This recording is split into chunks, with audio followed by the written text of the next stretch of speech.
Just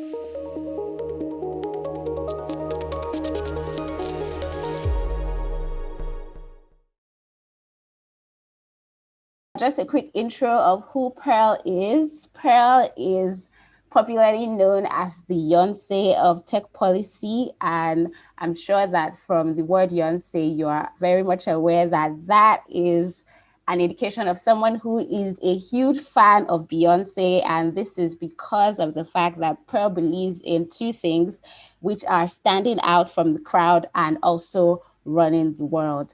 Now, with her platform, Pearl uses her platform to help demystify tech policy and various issues in the tech space. She's also a lawyer, and she helps young lawyers find alternate careers in tech.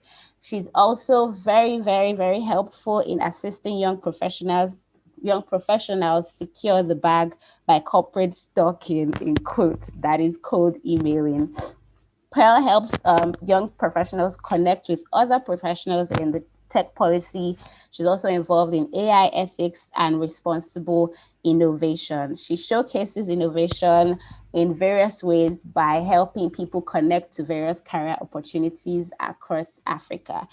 And Pearl is actually the manager at TikTok. She manages in terms of tech policy rather at TikTok. So please kindly give a welcome round of applause to Pearl at this very moment. Pearl, you're welcome. Thank you so much for honoring this invitation.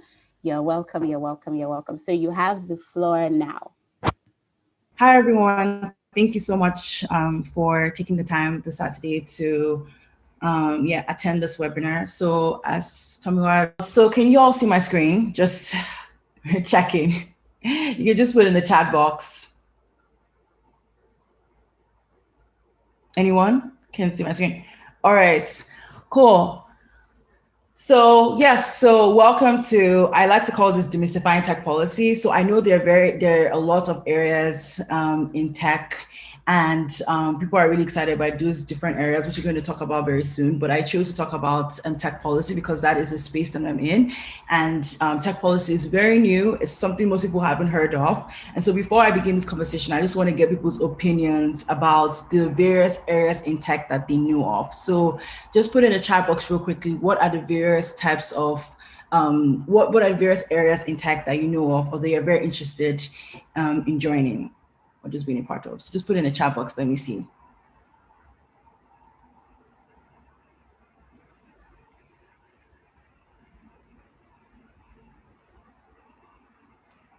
GDPR, okay. Data sharing and consent, data analyst, business analyst, okay. Online and community operations. Policy, okay, I see you. Product management, yes. Okay. So thank you. Data forensic. Yeah, so these are like so many areas in tech. And it's really exciting, like compliance. Yeah, that's a good space as well. So yeah, these are like various areas in tech. And it's amazing just how the space just keeps growing each day. And so I just decided, okay, well, if I wanted to break into space, I'm going to just pick one area. And that area for me is policy. And so this call is just going to talk more about like the overall trust and safety space, which policy falls under. So I'm just hoping that anybody who listens in can also see there's even more avenues in this space that they can also join without necessarily having to take online courses or, doing so much in certifications to get into this space. Okay. So this is the agenda for today. So as you can see, there are lots of memes because I'm a very interactive individual whenever I'm doing presentations. So this is a very fun call and a very fun presentation, so enjoy. So the agenda is we're going to talk about, like, first of all, like my journey into the space, what it was like, the tech policy space. And most importantly, I just feel like it doesn't make sense for me to teach you or tell you all the opportunities, and I don't teach you how to get into the space, how to build your network, how to reach out to people. So those are the three things we're going to talk about. So the objectives. So the first one is just outlining tech policy and its importance. The second one is knowing the difference between tech law and tech policy. So there are two different things. So to all the lawyers that are in the house, there are opportunities to go into the legal department, and there are also opportunities to go into the policy department of tech companies. And lastly, how to navigate online platforms to network efficiently. So again, you can have all these insights, but if you don't know, your network is basically key to break into this space. And if you don't know people, it's going to be much harder to break into the tech space. So yeah, let's go here. So my journey into this space started from the bottom, quote unquote. Now I'm here. So just like most people on this call, I studied law. I studied law at the University of Lagos, and then I got my master's degree at UC Berkeley. Um, I was very interested in human rights, still am, because that's the work that I do. And so by doing human rights work, I really wanted to work at the United Nations. And I don't know, for some odd reason at UC Berkeley, I changed my path through research. So I was working on a research, and the research basically talked about AI and children's rights. So I was just very interested. I was like, okay, what is the difference between, like, how is that interaction between AI, like human rights? So that basically got me to a rabbit hole, and I just started asking questions about what is technology, and like how does technology impact human rights? Like, what is that intersection? And that brought me into tech policy. So during that whole time, I would just be asking questions, going for networking events, going for conferences at various tech companies, reaching out to people using LinkedIn. I would do a lot of self-study, which I will talk about later. Like, going into tech policy was a lot of self-studying. But the one thing that I just want to share here is that my interest in human rights was perfect to go into policy, because tech policy is just basically technology plus human rights. Like, it's as simple as that. Like, how do we protect people's human rights in the online space? So that's basically my journey. And then after a whole year of job searching, like, it took me a while. Like, I was interviewing with all the big companies, but always one issue or the next. And after a whole year or more, okay, I think it was less than a year, then I finally got a job at TikTok. So right now I am the policy manager at TikTok. I create policies for TikTok users. And the fun part of my job is that I am the policy manager for Africa. So that means I create policies, not only, just for the company, but I create policies specifically for African users. So that's basically my journey getting here. So from studying at Unilag to now working at TikTok and basically creating policies for a whole continent. So now the question is, can a lawyer break into tech? Yes. So to every lawyer that is here, you can break into tech. And then the question is, what is tech policy? So like I mentioned earlier, tech policy is that intersection between technology and human rights. And so the big umbrella, so tech policy is just a subgroup, and the biggest umbrella is what we call trust and safety. And so just to give you the perfect example of what tech policy is, I think everybody knows, I mean, we're all in Nigeria, Twitter has been banned. And the question is, why was Twitter banned, right? And what happened? What was the whole conversation around it? So remember how Buhari's tweet was deleted, and the question is why. So now Buhari tweeted, a content that was likely to incite violence against the southern tribe of Nigeria. We're basically saying that he's going to teach us in the language that we understand, and obviously that is a threat to violence. And per the Twitter community guidelines, by the Twitter rules, you're not allowed to post certain things like that, and which we're going to discuss moving on. And so his tweet was taken off from the platform. And when we look at that, that is just basically a perfect example of trust and safety. So what trust and safety does in every tech company is that they ensure that everybody can feel safe while using the platform. They build trust. So you don't want to, it's like you going to a platform and you're like, oh, I don't want to go on this platform because I don't feel safe. Like, I feel like people are going to criticize me. People are going to, say really bad things about me. So trust and safety, this department in every tech company ensures that people can feel safe. Now, Buhari's tweet did not make people feel safe. And so it was basically our job in trust and safety to take down that tweet, basically. So that's just an idea of what, trust and safety is. And then tech policy, that is just a step further down. So this is the objective, trust and safety. We want you to feel safe, right? Now, what are the rules in order to help you feel safe? So this is where tech policy comes in. We are the ones who create those rules to make people feel safe.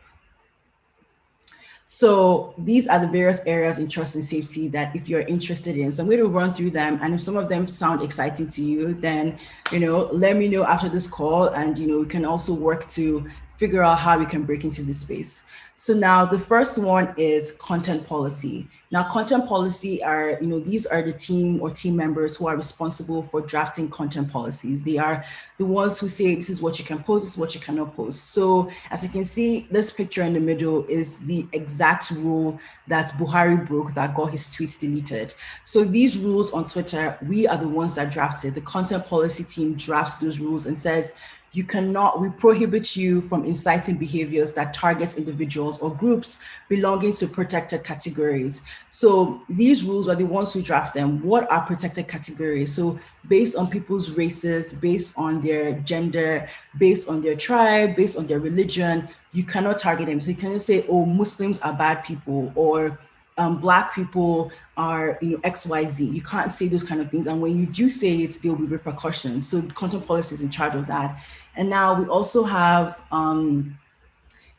sorry. And now we also have product policy. So product policy, these are people who are, basically dedicated to creating policies around a particular product. So it could be ads. So these are like a sub team of, so this is a sub team of content policy. So they deal with ads or different products. It could be a feature, it could be a DM, whatever those features could be, or a particular product on an app. They're the ones who create policies and basically outline, okay, this is what we're not going to allow. This type of ads we're not going to allow on our platform.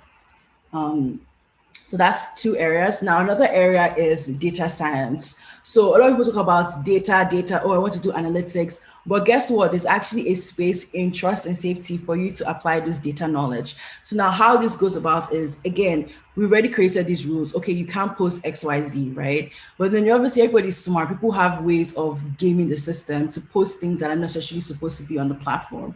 And so the data team basically measures these things. Okay, what are the analytics? How often are people breaking our rules? How often are they able to game the system? And they can also predict trends. They can say, okay, because of XYZ, this is likely to happen on the platform. And so so if you have data knowledge, this is another area that you should also consider, which is in trust and safety, where you're not necessarily creating policies, but you're basically working in the back end to see how users are interacting with the policies. Now we have compliance and law enforcement. So I know somebody wrote in the chat box about compliance. Compliance is also another team in trust and safety where they deal with if somebody posts something really bad on the platform and the government has interested, come in, all the requests goes to the compliance team, like, hey, the XYZ just happened, there's a protest, somebody was killed on the platform, please, you need to take this down. They are the ones who deal with this. So they deal with urgent escalations, and then they basically get requests from law enforcement. So that means like the police, it could be any big agency or the government or even internal parties. So if this is something that you're interested in, like, oh, I like to work in really high pressure situations, this is a team that you should think of considering joining, because they deal every single day with very high escalation issues. So just like to give you more context, social media is a very fast, how people just go viral. It's the same way good things, fun things go viral, the same way bad things go viral. So just imagine when something bad goes, viral on a platform, and how a team just has to basically sit down and say, okay, we need to take XYZ down. And so for something that goes viral, that means maybe 1 million people have seen it and 1 million people have downloaded it. So this team, basically tries its best to make sure it's clean from the platform and they're abiding with these regulatory requests. Now, if you have questions, also just feel free to put it in the chat. For people who are just joining the conversation, I'm basically walking people through the various areas in trust and safety. So trust and safety is a very big, although it seems unknown, a lot of people know so many fun areas like UX design and all that, but trust and safety is also very key. And that's another area that lawyers can break into in the tech space. And so one of the areas that we have in front of me is operations. So these are people who deal with day-to-day moderation. So when you tweet, when you post stuff on Instagram, when you post stuff on your TikTok, whatever platform you're using, there are people behind the scenes who are responsible to basically make sure that you're not posting anything that is contrary that is contrary to like the policies that have been posted. So these, we call them content moderators. So when you post something, they ask themselves question like, okay, is this tweet hateful? Is this tweet harassing another individual? And if it is, they're the ones who will take it down. Now we have content design. Content design, these are people who create safety centers. So I don't know if you check your apps, if you've explored your app properly, you would see that you would see safety centers. Okay, this is what you do if you feel like you've been bullied. This is what you do if you feel like you've been spammed. This is what you do if you feel like somebody has sent you something hateful. These safety centers, these resources, they are the ones who design them, they're the ones who create them so that people can easily access them and reach out for help. So again, I'm going to just keep saying this, like if any of this make you feel excited, like, oh, it's something that I can be a part of, then just keep it in mind, because these areas, they're not saturated yet. This is just really the good part. It's not saturated and it's very easy for you to break in. We have public policy. So in earlier on, I mentioned product policy. Product policy deals with policies around an ad or a particular product on the company or on the app. Now, public policy is very different. Public policy deals with external stakeholders. They are the ones who reach out to NGOs and the ones who work with governments. They advise companies, per regulations. Okay, this is a new regulation that's coming out. For example, Nigeria is working on a social media bill, or they're going to do something very draconian with the MBC Act. They are the ones who are going to be advising companies, okay, this is what is going to happen per this new regulations and what you need to do to create better products or to create better policies to prepare for these regulations. And they also build trust. So when you work in public policy, if you're somebody who is interested in interacting with people, with engaging with local stakeholders, what you're doing is building trust with the company and external stakeholders. Yeah, they'll go in between, because every country feels like, oh, why is this app being used in my country? So your job is to basically educate the government to say, okay, this is why this app is necessary. So that's what the public policy does. And then we have threats discovery. These are people who anticipate threats. What are the likely things that are going to happen on the platform? What are the things that are going to threaten the safety or the trust of our users on the platform, which is kind of different from data. Like data, they're the ones who analyze after the fact. Like, okay, this has happened. What is the data? What can we learn from this? But threats, they're the ones who anticipate something bad happening. So there are people who could do hackathons, like hacking hackathons, that kind of thing. So they work, basically on law enforcement. How do they address or skill abuse? So these, when you think about it, if you're interested in this space, what you're looking into is, how can I anticipate harm on the platform? What are the likely threats that can happen on the platform that I need to prepare for? So those are just some things that you should keep in mind. So I'm just going to run through it again, just in case people who just came to the call. So again, we have operations and content design. So content design are people who design your safety centers. When you're feeling like you're harassed or you need help taking down the content, this is the people who deal with that. So if you have design skills and you're also passionate about helping people feel safe on these online platforms, this is something you could also look into: content design in trust and safety. And then there's operations. They deal with the day-to-day smooth sailing of the platforms, making sure that content being posted are not harmful. So that's something they're interested in. You just need to make sure that you can handle high pressure, because that's a lot of content you're dealing with every day. Compliance and law enforcement, they are the ones who work closely with the police. They work closely with all these governing bodies. So if something criminal happens on the platform, if something like, suicide or, terrorism, whatever it is, they are the ones who are in the front lines working with these government agencies to take these things down or to track bad behavior. Because a lot of people use these platforms for smuggling, for human trafficking, so these are the teams that are dedicated to that. So if something that you're interested in, if you know how to respond to sensitive content, if you know how to deal with escalations, high pressure, I really encourage you to think into this space. Then we have data science and analytics. So these are people who give us the data. Okay, what are the numbers? We see that people are basically fumbling on our rules. What are the numbers? So if it's something you're interested in, if you're interested in numbers, you're interested in seeing how people interact with our platforms and what the results would be, I encourage you to come into this space under trust and safety. And now the main OGs, it's content policy and product policy. Again, Buhari's tweet was taken down. Why? Because he broke a certain rules. We are the ones who draft those rules. We sit down and ask ourselves, okay, what are the rules of engagement? We want people to feel like they can express themselves, we want people to show up their dance skills, we want people to, participate in these challenges. But what are the rules of engagement? What are the things that they cannot post? So we sit down, we work together and say, okay, oh wow, it says this is going to end in 10 minutes. So I don't know what we're going to do. Pearl, apologies for the interruption. We'll just converge right afterwards. Thank you. You what? We'll converge back right after it goes off. We'll just come back again. What does that mean? Like you would send another link? No, this link is still very functional. Okay. All right, thank you so much. Upgrade. All right, no worries.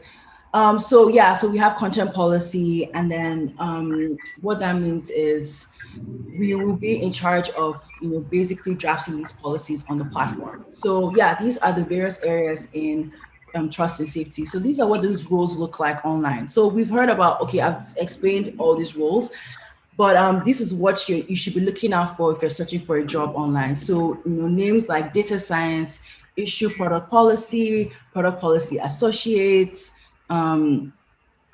community escalation specialists, policy advisors. And my role is at the top over here, country policy manager, or sometimes it could be product policy manager. So that's what I do. Like I'm creating policies for a particular country, or technically a whole continent. So that is just something to look at. So public policy manager is also the same thing as government relations manager. So basically it's interchangeable. So these names can change. Doesn't mean it's not trust and safety. I'm just giving you an insight as to the type of roles that you would see online that is most likely dedicated to trust and safety. Great. Now, this is the one that always stresses me out. Every time people ask me, can you draft a privacy policy? Isn't your role similar to in-house counsel? Do you know about GDPR and data protection? And I'm just always like irritated because I'm like, do you not see my title? Because people just believe, oh, I know I'm a lawyer, so then that means I'm in tech law, I'm a tech lawyer. So my answer to all this question is no. I know about GDPR, but I don't draft privacy policies. That's not what I do. That is not what I do as a policy manager in a tech company. So this is just like, whenever you reach out to somebody in policy, please don't ask them these questions. Like, we're already just tired of hearing them. And most importantly, I can't help you go viral on TikTok. Just putting it out there. That's the one thing, a lot of people ask me like, oh, my content was taken down. I can't help you with that either. So, so now we're just moving into what is the difference between tech law and tech policy. So a lot of times people confuse those two roles, and it's not the same. So tech policy is what I do, and then tech law is what other lawyers do in the legal department. So in every tech company, there are legal departments, and then there are the policy departments. So we're just going to like talk about it. So now in tech law, like I mentioned earlier, these are the people who they deal with legal requests. They have to abide by their setting. They ensure that all the content posted on different platforms do not violate particular laws. They ensure that there are no liabilities. So for all the lawyers here, all the words liabilities, going to court, damages, all that stuff, that's what the legal department does. And most importantly, privacy. So for those of us who take the time to look at our apps, let's look at Instagram, for example. They have privacy policies, right? They will tell you, okay, this is what, this is actually LinkedIn's privacy policy, sorry. This is actually LinkedIn's, not Instagram's.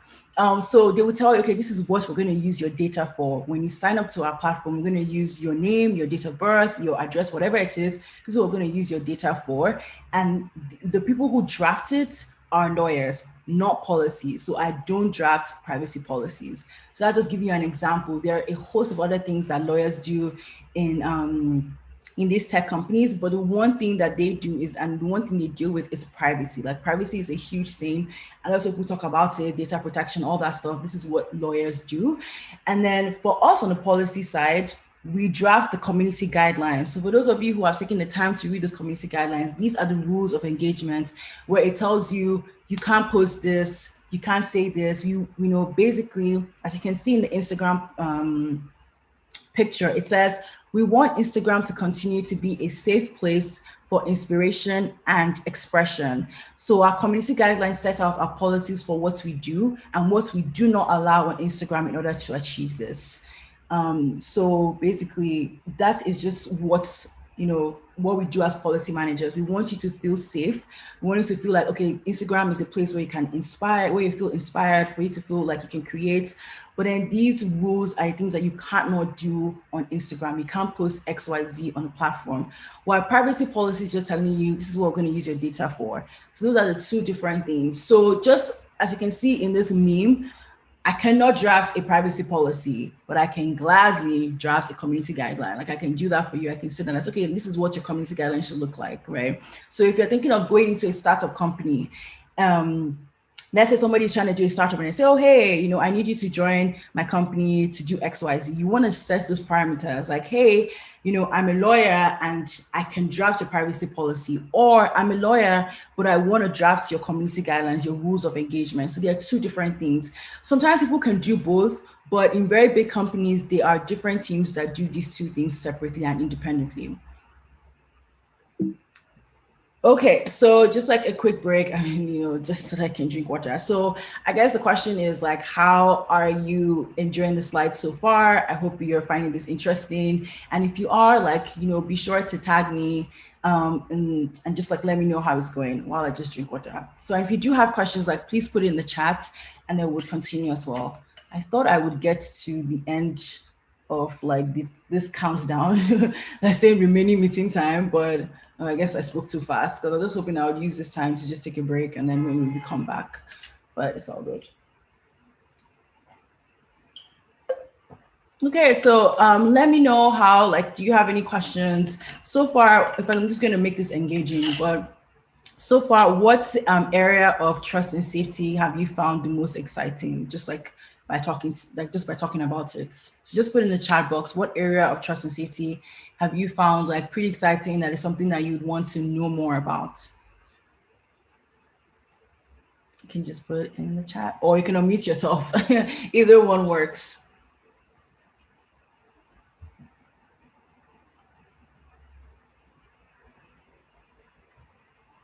You don't have to be shy. Like if it's the chat box, then just use it. Okay, content policy. So back on I said content policy. Content policy, public policy, okay. Data science, that's nice. Content policy, all right, thank you for it. Okay, I can see a lot of people who are interested in my job. I like that. Content policy and public policy. Musa says content policy, okay. I see you guys really want to draft those rules to make sure Buhari doesn't tweet those crazy things, okay. I love to see that. Okay, that's good. A lot of people are interested in content policy, and to Shade that's interested in data science. Honestly, that is gold. Like I know how many times I'm always like asking, yeah, I know how many times I'm always asking the data team, oh, please, can I get data for this? Damola, that's a really good question. Do you have to be a lawyer to be able to work in any? No, you don't have to be a lawyer. So I know this competition is for lawyers, but if you're not a lawyer, you don't have to be. It's just like I wouldn't say an advantage, it's just an added plus. Like, oh, you're a lawyer, so anything that like for me, it's at least I'm aware of the various regulations, various regulatory bodies, that kind of thing. But you do not have to be a lawyer to go into content policy, for example. You just have to have a very keen interest in digital rights. That's basically the fundamental of content policy. Yeah, you're welcome. So just real quickly, it says less than a minute upgrade. So I don't know what we want to do about that. Just okay. Yeah, sure. I will go over product policy. I'm just waiting for if I need to upgrade. I don't know. This is not my Zoom link. Hello, is Tomiwa on the call? Harold, no worries. Once it goes off, we'll just use the same link and join back in. Okay.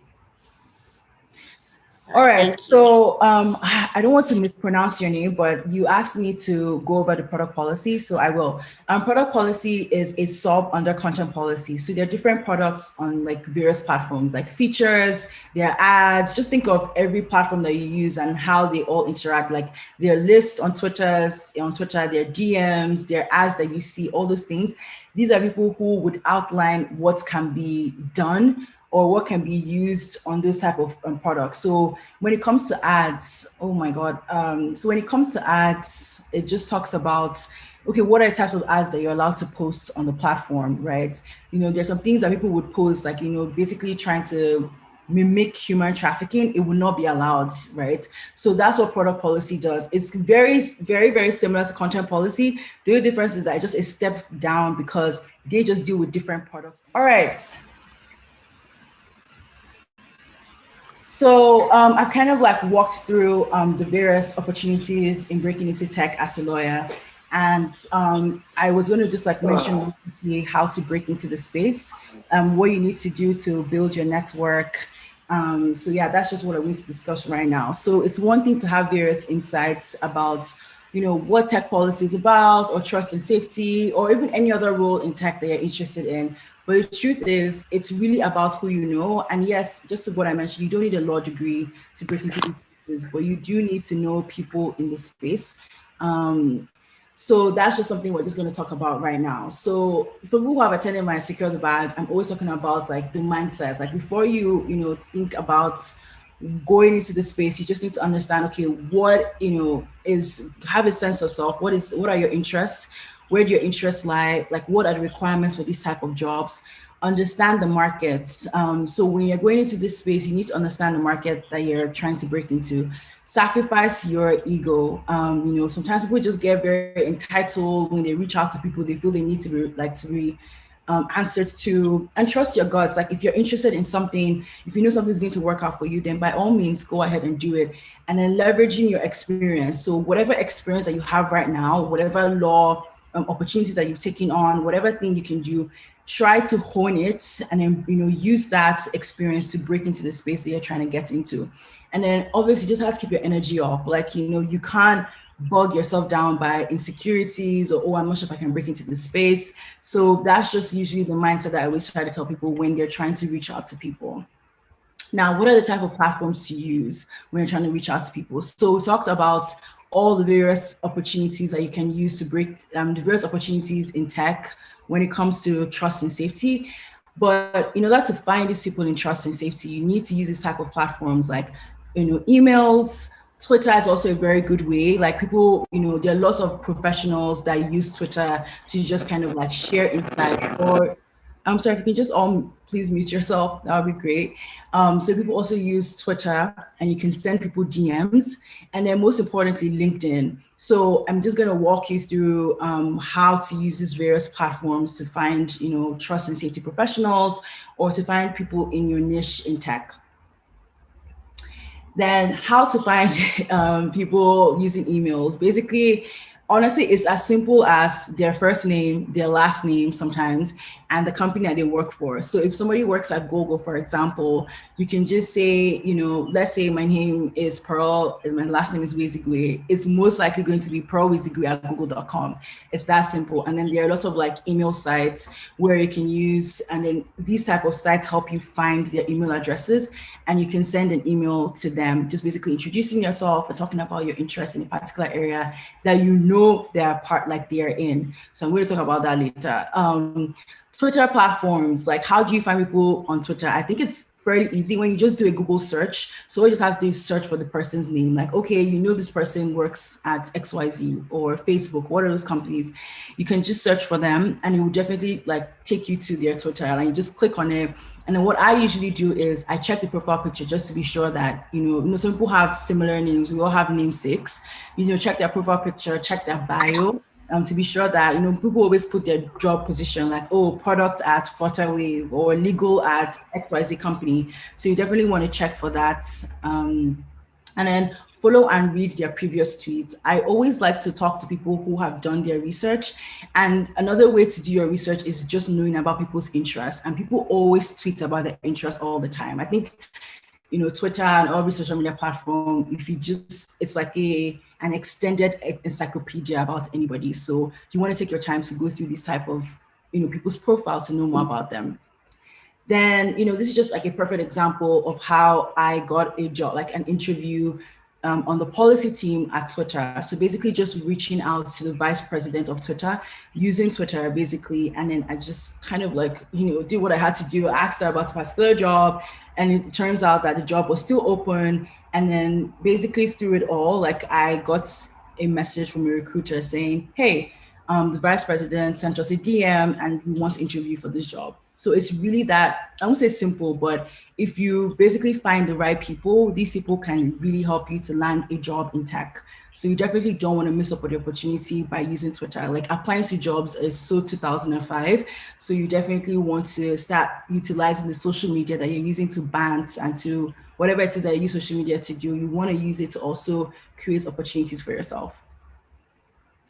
LinkedIn. So I think LinkedIn is the most popular one to find people on, to find people in these spaces, especially trust and safety. The same way we find people on Twitter is pretty much the same on LinkedIn. So just going to how to find particular jobs. So again, how I mentioned, or I had a list of various roles in trust and safety. So what I used to do is I would just go on LinkedIn and I would basically search for the role and the particular company. So let's just say everybody said that they were interested in content policy, right? So what I would do is just do content policy, Facebook, and I'll just press enter, right? So what this does is it would show you the various people who are in content policy, the various jobs that are in content policy, so those are the things that you want to take a look at, and also even tags. And funny enough, my tag is also here. So this is just something that I used to do, and then you can always simplify it by location. So let's say you're looking for a job in Nigeria, for example, you're looking for a job in a particular country, you want to filter it by location. And then these are the various people who work in content policy at Facebook, right? It's a very long list. And like, as you can see, there are various titles, but it's pretty much the same job, like public policy manager content. So maybe this person is dealing with external stakeholders when it comes to content. So those are kind of things that you want to bear in mind when it comes to reaching out to people. Let's see. So So these are just very quickly do's and don'ts. Don't just send hi to people when you're reaching out to them on LinkedIn or on any other platform. I feel like people have this tendency to just say hi, how are you? Like just go straight to the point if you can. And then always create a personal touch, like do your background research, know if, okay, you guys went to the same school, that kind of thing. And then, reach out to them, say, no, hi, I realized that we went to the same school and please meet yourself. And then, just create that personal touch before you go into, hi, I need XYZ, or I would like to ask you about XYZ question. And then always follow up. Sometimes people just reach out once, people don't respond to your message, or they were busy, or they haven't just checked LinkedIn in a long while, or their Twitter DMs. Another thing you should always do is always mention the role that you're trying to apply for. So again, just going back to how I just showed you how to search for these jobs. If you see a job that you're interested in, it's always good to mention that job as well. Like, hi, I'm interested in this job, and please, could you tell me more about this role? Can I have a chat with you? And then depending on the call, you can always ask, depending on the message, you can always ask for a call, you can ask for a referral. Referrals are really good in tech companies. So referrals are where every employee of a tech company has a referral link. So if I refer you to a job, you pass through that resume process and your resume gets to a recruiter immediately. So it's a win-win for both of us. If you get a job, I get a bonus, right? So a lot of employees are not stingy to give out their referral links, but you have to ask. So reaching out to people is the best way to get those referral links. Now, be specific about the role that you want to apply, like be specific about your experiences. Don't just go about the bush. Don't just say, hi, how are you? I'm interested in this role. How do your experiences apply to this role? How are you a good fit? That's the kind of things you always want to keep in mind when you're reaching out to people. Now, this is a perfect example of how to reach out to people, the template, basically talking about the role you're interested in, how your skills would be applicable to it, and then attach your LinkedIn, your phone number, whatever it is, your email. Those That's just how like the process should go. Like, don't do it halfway and just be like, oh, I hope you find meets you well, or this is the job I'm interested in, and just end it there. Be as respectful as you can and make sure that your messages are at least like 5 lines or 5 paragraphs. Don't make it too long, and then don't make it too short where it doesn't convey who you are, what your experiences are, and what exactly you want from that person. Now, just like giving you examples of very improper cold emails, just seeing how people just reach out and they're like, oh, you're interested in this role, but it doesn't show, their interests or their experiences and how like the experiences apply to the type of roles they want to do. So yeah, I just wanted to mention, like, if anybody's who is interested, like I host like Self-Care Sunday every month. So if you're interested in that, like, be sure to, we'll definitely share the link, and then you can always register because we're having our 1 year anniversary. So the whole idea is to connect with young Black women to just kind of discuss and to just unwind after all the work is said and done.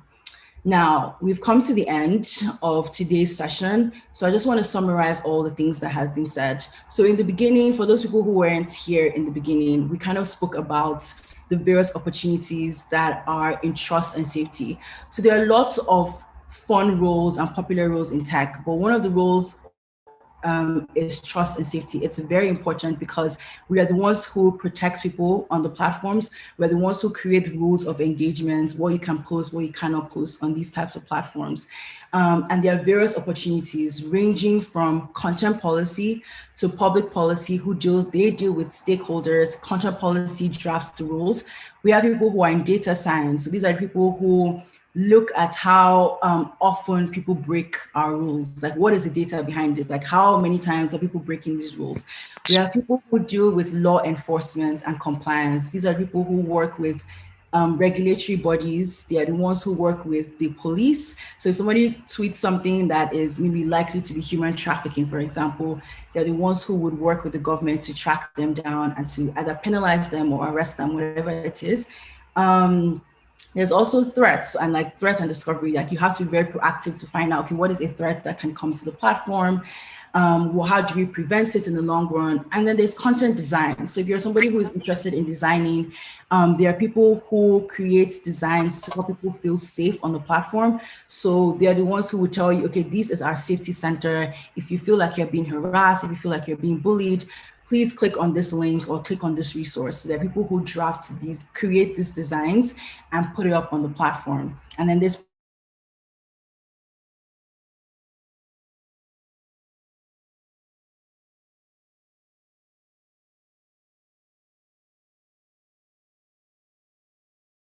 So these are the people who so they are the ones who deal with that. And my job is content policy. So I draft policies for TikTok.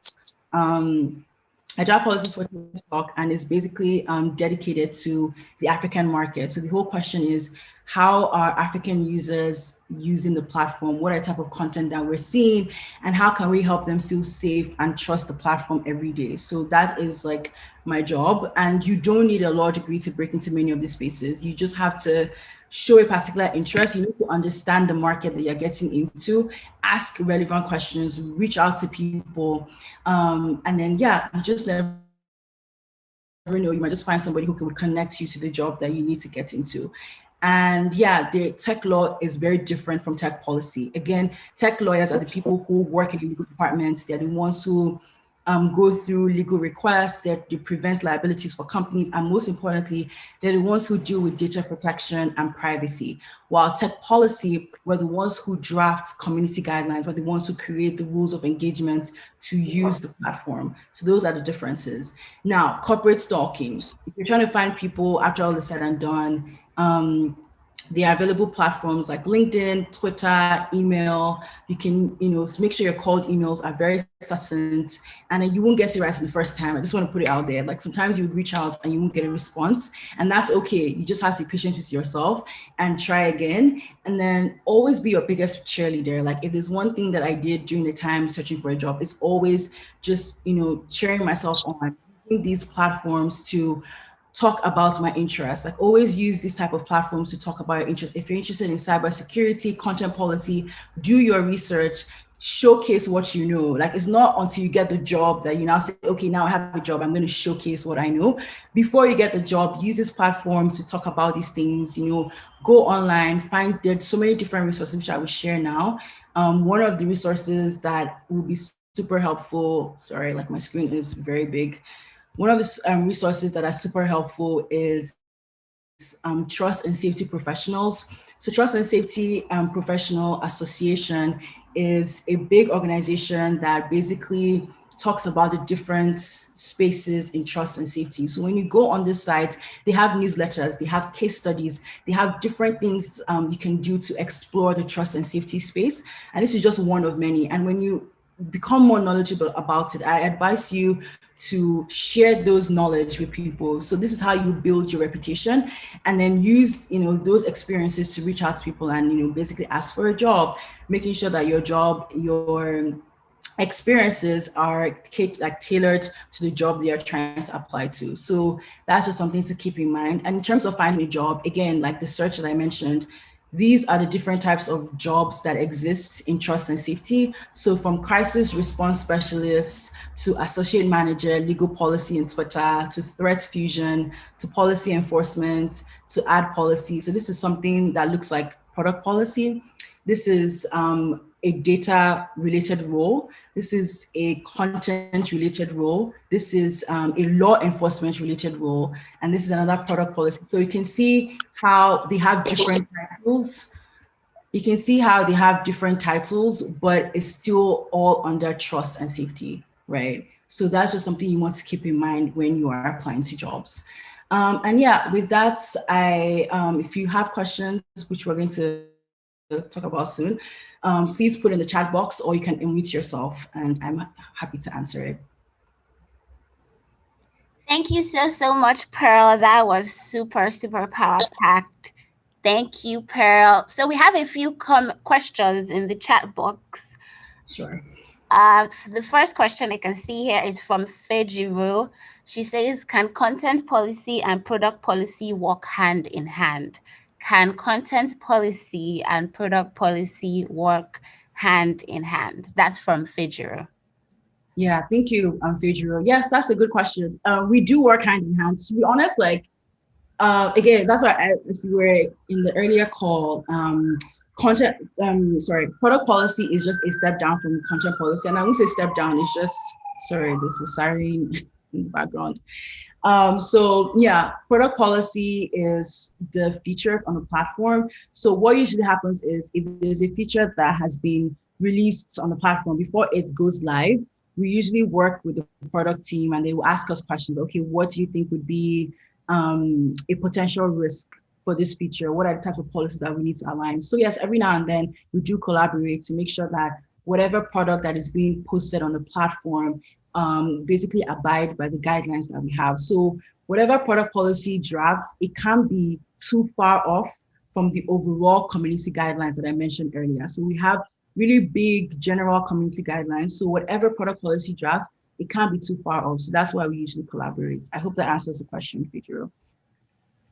Thank you so much, Pearl. Fejiru, I hope that you have gotten the response and answer that you needed. Thank you, Pearl, once again. The next question I can see here is from Faith Obafemi. So Faith says that my question is that I'm a tech lawyer who has been lucky this year to get into tech policy fellowships and programs. Your LinkedIn posts made me realize being a tech lawyer is fundamentally different from what tech policy is all about. Since I do like research and find the tech policy stuff I'm engaged in interesting, how do I maximize all these and get a full-time tech policy job?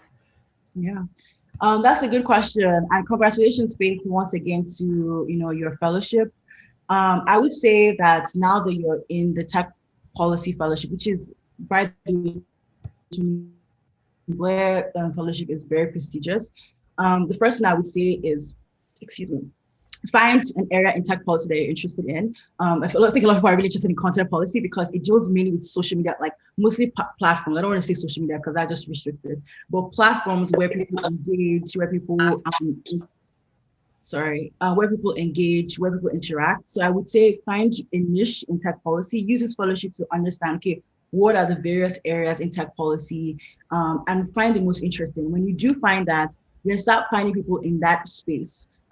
Start connecting people. Now that you're in this fellowship, you have the perfect introduction when you reach out to people like, hi, hello, I'm actually a Tony Blair Tech Policy Fellow, and I'm interested in XYZ space. Can I have a chat with you? Can I know more about the space? That's will be the second thing that I would do. And then share your insights, like whatever you start learning at this fellowship, start sharing them online, start using your LinkedIn, using your Twitter, whatever is comfortable to you, start sharing them, start doing your research. And sharing them online, because what that does is that it gives you more visibility to people in the space, right? So that's something you want to do during this time of your fellowship. And then also during this time, start searching for jobs and start interviewing for them. So it's not about getting the job immediately, but it's also about knowing the process, the interview process. And there's one thing I can tell you about these content policy rules, for example, if you're interested in it, is that they are scenario-based interviews. They would always ask you questions based on a scenario. Excuse me. They would always ask you questions based on scenarios that happen on the platform. So you want to know in depth about the company. What are the types of what are the potential risks or trends that would arise on a particular platform? Like what would arise on LinkedIn wouldn't necessarily arise on Twitter or on Instagram. So you want to start thinking about it from those lenses, and always on this, like, do your research when it comes to community, like various competitors. So what is going on in Instagram? What is going on Facebook? What is going on WhatsApp? You want to be very knowledgeable in all these areas. And then when you start interviewing for these type of jobs, you're able to give your insights or your own opinion about, okay, this is what a company is doing, this is what we can do differently to avoid this trend from happening. And the best part is also know about challenges, know about all these very fun trends, because trust me, behind every challenge that you see on the platform, these trust and safety teams, we have meetings and we're discussing, okay, what is the potential risk? What are things that we're seeing? What are things that we can avoid? So you always want to be abreast with all these challenges. So I would say all these and more, these are ways that you can eventually get a full-time job in this space. But you getting this fellowship is a great step forward, because you have the opportunity to reach out to people easily and just say, okay, you're already in the space, you just want to know more. So that's something, congratulations to you for getting this fellowship. And for anybody who's interested, the Tony Blair Tech Policy Fellowship is really, really good for you to basically get more insights into tech policy. And there are even more tech policy fellowships out there. There's Aspen, there's Amnesty Tech. There are lots of NGOs who run fellowships when it comes to tech policy. So I really hope that answers your question, Faith. All right, thank you so much, Pearl. The next question here is, are there certifications for these roles? And basically, I think I've lost you. can you hear me, Pearl? I can hear you now. All right, thank you. So the next question says, are there certifications for these roles? And should the resumes be designed in a certain way? So I would say in terms of certification, when it comes to setting roles like data, you might need a certification in that. Just I can't really say off the top of my head what specific certification, just because I'm not in the role per se. But content policy, you don't need a certification. If you have a degree, most times you would see, oh, you need a law degree or a policy degree, or if human rights like interests, like, some people, they do masters in human rights, for example. So those are kind of things that you might need. But to be honest, like, tech policy is a very growing space. So what that means is that they haven't really set the rules, like, okay, you need XYZ in order to break into the space. There are a lot of people who have engineering backgrounds that are doing content policy right now. There's somebody who I've worked with that was in the military, for example, and now he's in the policy space. So right now is a very good opportunity for a lot of people to break into it. So far, you have an interest in human rights, because that's really the fundamental of tech policy. And in terms of your resume, I would say that look at the job description, look at what they're looking for, and tailor your resume to it. So what I did during the time when I was searching for a job, I made sure that I was basically showcasing, because obviously you most of us haven't really done these jobs per se, so it will be hard for you to show those experiences. But what I did on my resume is basically showcasing in ways through my law career that I've worked on something maybe related to human rights or like labor law or investigations, those kind of things. But most importantly, it's really who you know. And I don't say that to be like, oh, you need to know somebody in the company. Your network is just key. So I would always say leverage on using LinkedIn so that these employees can tell you, okay, what your resume should look like. And it can be the ones who can push your resume into getting these type of jobs or getting an interview at least. So that's just something you want to keep in mind. Thank you so much, Pearl. Next question would be, as a lawyer with no experience in tech, I have worked mainly in law enforcement. Will my non-experience count against me? Sorry, could you repeat the last line? All right, so this person says, as a lawyer with no experience in tech, I Yes. have worked mainly in law enforcement. Will my Mhm. non-experience count against me? Law enforcement. Yeah. No, it will not count against you. I don't know if you were here in the earlier call. We, under trust and safety, we do have a department called law enforcement and compliance. So your law enforcement experience would be key to this type of jobs. So just like, just keeping that in mind, like it wouldn't count against you. And I can show you a role that would even fit just perfectly. I think, did I just see it here? So exactly. So enforcement detection analyst, for example, like these they are roles that exist for your type of experience. So I would just say that make sure your resume is tailored to that type of to the job description. And then yeah, I think you're good to go. Like your law enforcement experience is very key because there are lots of bad actors on these platforms, and having a very good knowledge and background in law enforcement is very key. So I think you're in a good position. Thank you so much, Pearl. The next question has to do with getting certifications, and I believe that you've already responded to that.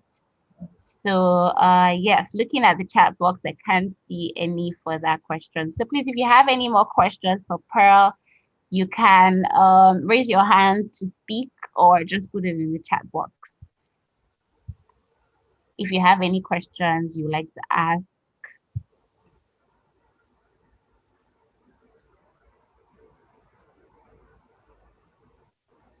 Does anyone have any further questions? Oh, before our time runs out.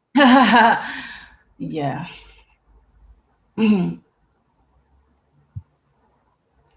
Okay, well, if there are no more questions, I'm just going to use this quick opportunity to just say thank you to everybody who has attended. And then, yeah, if you enjoyed this conversation, like, please reach out to me. I'm happy to continue the conversation. If you find an area of policy or trust and safety they're interested in, also let me know. And like, I'm also happy to just like speak with you and just like talk more about it. Yeah, just like letting you know that you can also join the newsletter community where I would be sharing like insights and just like conversations about like tech policy, like what are the new events, what are things that are happening, like networking conversations that you should be a part of to help you get into this space. So yeah, with that, I'm just going to say thank you. I really hope you enjoyed the slides. I don't know how I was able to compress everything I just said within an hour, but I think I did my Cool. best. So yeah, I just want to say thank you for attending. So Thank you, yeah, Pearl. So a few people have indicated that they will reach out to you personally with their concerns and questions.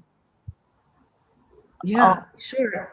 all right, guys. So please feel free to reach out to Pearl if you have any questions regarding tech policy and how you like to break into it. Also, please follow her on her social media platform. She's very, very, very, very much active on social media.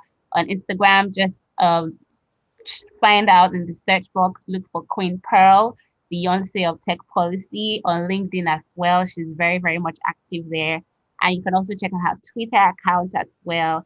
So thank you all so much for joining this session today. Thank you so much, Pearl. We are super, super ecstatic that you honored our invitation. It has been an amazing time with you. And I'm sure that the many insights that people have gotten, they will definitely be reaching out to you personally And also, more people will catch up with the replays, and most people will also be in touch with you as time goes on.